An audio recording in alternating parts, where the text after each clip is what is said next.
Olá, uma excelente manhã a todos vocês. Hoje nós temos uma reflexão que está em Gênesis capítulo 6 e o verso 9, que diz da seguinte maneira: Noé era um homem direito e sempre obedecia a Deus. Entre os homens de seu tempo, Noé viveu em comunhão com Deus.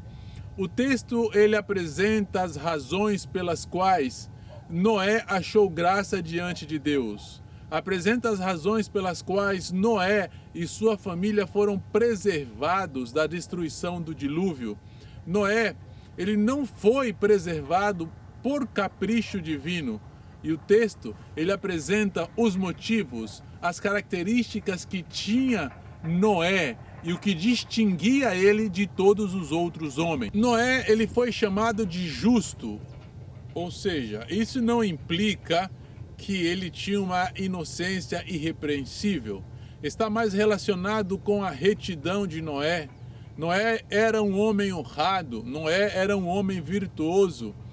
E viver no tempo de Noé, com todas aquelas tentações, era necessário que realmente Noé fosse intrépido, que ele tivesse firmeza, que ele realmente fosse honrado e virtuoso. Noé, ele não era débil, pelo contrário, ele tinha suas convicções fortes e ele não cederia assim tão facilmente às tentações de sua época.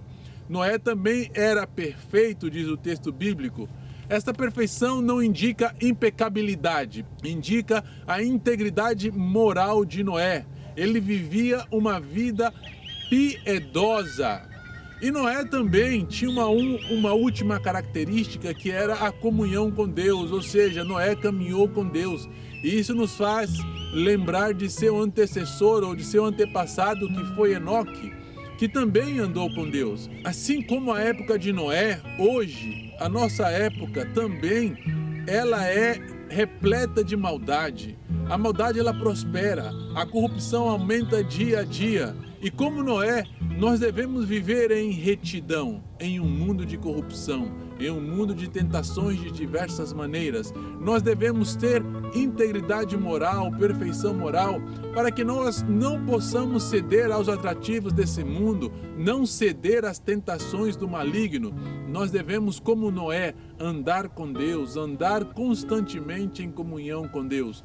Noé, ele era diferente no mundo dele, na época dele. E hoje nós também devemos ser diferentes. Você não deve ser como a maioria. Não deve fazer o que a maioria faz.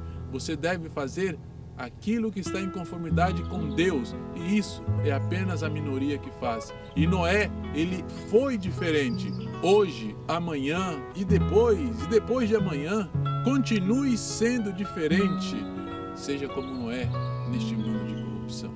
Que Deus possa te abençoar e que o Espírito Santo te ajude a desenvolver as características de Noé. É o meu desejo em Cristo Jesus. Amém.